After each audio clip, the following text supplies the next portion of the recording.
Hey guys, tonight we begin with something delightfully dull and mildly gross.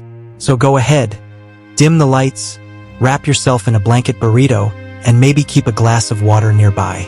Because tonight we're gliding back to the Middle Ages to talk about teeth. Not swords, not knights, not epic castles, just plain, decaying molars. The stuff no bard ever wrote a song about. Now, when we imagine medieval people, we often picture grimy peasants chewing on chicken legs like extras in a bad Robin Hood remake. And yes, their dental hygiene wasn't great. But what's funny is that they actually did care about their teeth. Or at least they cared about not looking like a swamp troll when they smiled. The problem was, they had no idea how teeth actually worked. Let's start with the basics. Toothbrushes. The medieval version of a toothbrush was, well, it wasn't really a brush. It was more like whatever you found lying around. Chewing sticks, little bits of cloth, or sometimes just the corner of your sleeve if you were feeling lazy. The idea was simple. Rub something against your teeth until the smell goes away. Think of it like cleaning a wine stain out of a carpet by just patting it with your hand and hoping for the best. Some people got fancy. In certain manuscripts, you'll find recipes for homemade tooth powders. These could be made from salt, crushed herbs, or, if you were feeling particularly cursed, ashes and powdered charcoal. Imagine waking up with morning breath and thinking, ah yes, time to rub some burnt wood into my gums. That'll do it. Spoiler, it didn't. And yes, they also used urine. That wasn't just a Roman thing. Apparently, ammonia was the hot cleaning trend of the ancient world, and the idea stuck around like a bad smell. So if you were unlucky enough to run into one of those extra natural remedies, someone might hand you a little vial of pee and call it mouthwash. Nothing says fresh breath like Oda Outhouse. But here's the thing, you couldn't escape the dental problems no matter what you did. Sugar wasn't as common in medieval Europe as it is today, but people still had plenty of tooth-rotting fun with honey, dried fruits, and wine that was basically grape syrup. Combine that with a love of bread made from stone-ground flour, which left behind little bits of grit, and congratulations. You've got a free supply of dental sandpaper in every meal.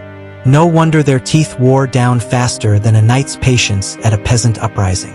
If you were rich, things weren't necessarily better. Royals and nobles had access to more refined sugars and fancy sweets imported from abroad. Which means yes, the king's mouth was often a dental nightmare wrapped in velvet. In portraits, they might look serene, but up close, probably smelled like a compost heap in August. Now, did they have dentists? Sort of. Dentistry wasn't exactly a thriving career path. Most of the time, if you needed a tooth pulled, you went to a barber. Yes, the same guy who gave you a haircut and a shave would also yank out your molars with the same cheery determination he used on your split ends. Sometimes blacksmiths got in on the fun too, which makes sense, because if you can shoe a horse, why not also shoehorn someone's tooth out of their jaw? Pain relief was minimal. You might get a swig of ale, or if you were really lucky, a splash of brandy, but mostly it was grit your teeth. Well, the ones you had left, and hope the barber didn't sneeze while holding the pliers. And of course, for the more desperate cases, there were remedies involving charms, prayers, and even saintly intervention. Toothache was sometimes thought to be caused by little demons gnawing at your gums, which is actually not that far from how it felt.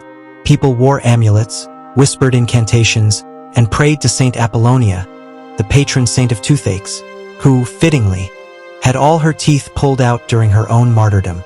Nothing like calling on someone else's dental trauma to soothe your own. So, as you can probably tell, brushing your teeth in the Middle Ages wasn't exactly minty fresh. It was more like a mix of superstition, desperation, and a lot of bad breath.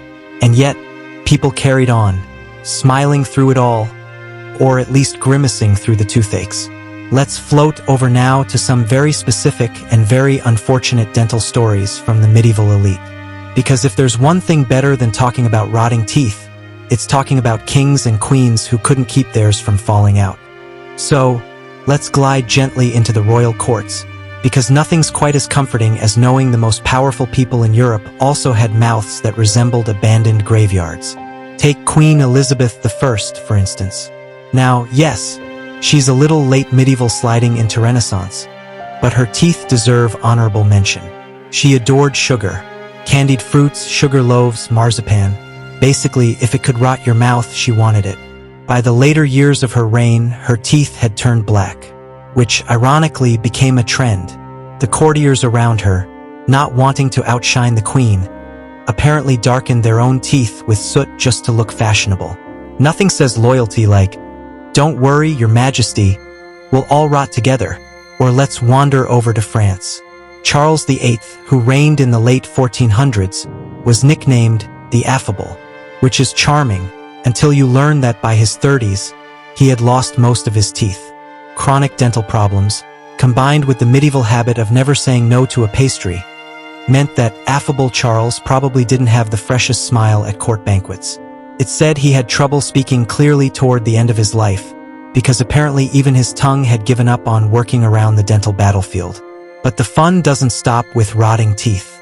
Oh no, we also get gum disease, chronic halitosis, mouth abscesses the size of walnuts.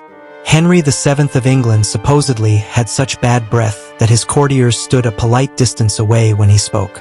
That's the kind of royal aura you don't read about in Shakespeare, the invisible cloud of halitosis surrounding the throne.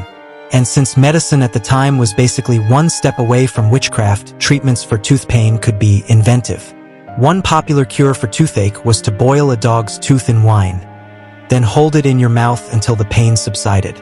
Because yes, nothing says science like borrowing canine dentistry. Another option was to burn a candle near the affected tooth and let the worms crawl out.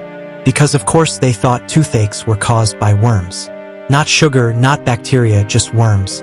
So medieval people would stare patiently into a candle, waiting for invisible parasites to crawl out of their molars like extras in a bad horror film. Spoiler, nothing crawled out, except probably the smell of singed nose hair. Meanwhile, in monasteries and apothecaries, herbalists were writing down recipes that sound like rejected smoothie flavors. Parsley soaked in vinegar, sage mixed with salt, peppercorns mashed with honey, all allegedly to strengthen the gums or freshen the mouth. In reality, they probably just made your breath smell like a failed salad dressing. But hey, it was something. And yet, medieval people weren't completely hopeless. They knew diet mattered. Too much sweet stuff? Bad for the teeth. Too much hot food? Also bad.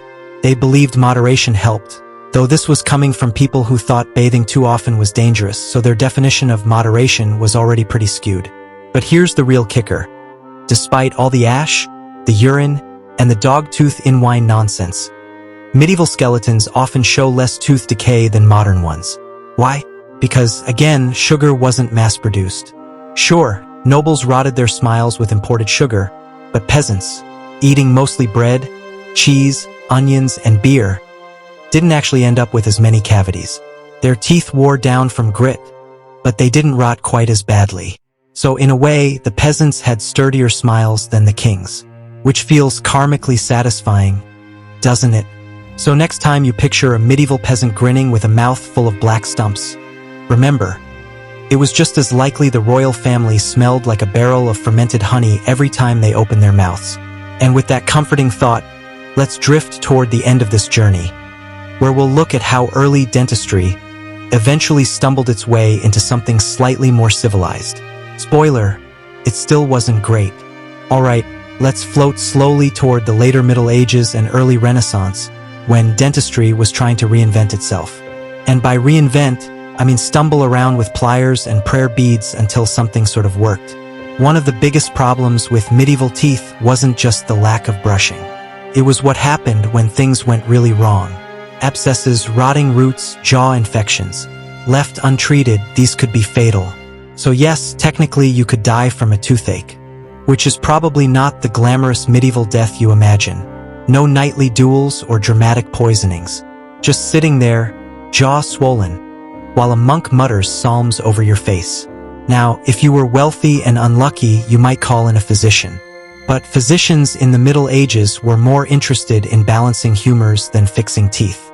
So if you complained of pain, they might suggest bloodletting. Nothing like draining a pint of blood from your arm to cure that molar.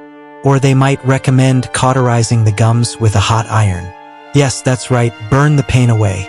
which sounds less like medicine and more like medieval torture cosplay. If that didn't appeal, there were always charms. People wore little sachets filled with rabbit bones, herbs, or even teeth from other animals. It was thought the magic would distract your own pain, which, in fairness, maybe it did, because I'd be very distracted if I was wearing a necklace full of dog teeth around my neck. But as we creep toward the 1500s, you start to see glimmers of what might be called proto-dentistry. Some surgeons began specializing in oral care. They weren't great, but at least they had dedicated tools. Scrapers, hooks, little picks. The kind of instruments that look like they belong in a toolbox more than a doctor's bag. And yet, compared to chewing on sage leaves or waiting for invisible worms to crawl out of your gums, this was progress. Of course, the social side of teeth was just as important as the medical side. By the end of the medieval period, having nice teeth, or at least some teeth, was tied to beauty. Courtly love poems mention pearly smiles, though in reality those pearls were probably chipped and yellow.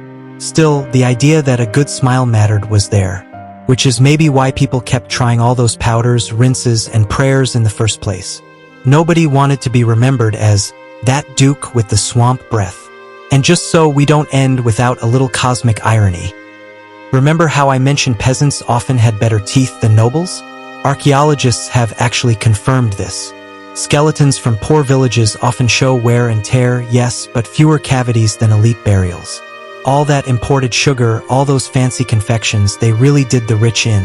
So while kings sat in gold-plated halls groaning over rotten molars, some farmer's wife down the road was smiling her way through a diet of onions and porridge with a surprisingly solid set of teeth.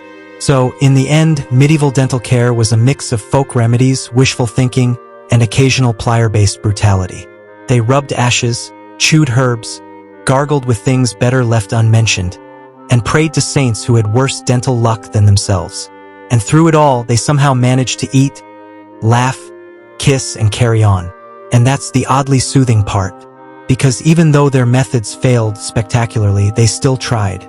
Just like we do today with our endless whitening strips, electric toothbrushes, and overpriced mouthwashes. In 500 years, someone will probably look back at us and laugh at how primitive our dental care was, which feels strangely comforting. So tonight, as you drift off, remember this. Medieval people brushed their teeth with ashes, rinsed with wine, and sometimes prayed to saints while holding a boiled dog tooth in their mouth. And if they survived all that, well, maybe that bedtime flossing you've been putting off isn't such a big deal after all. Good night, and may your dreams be cavity-free.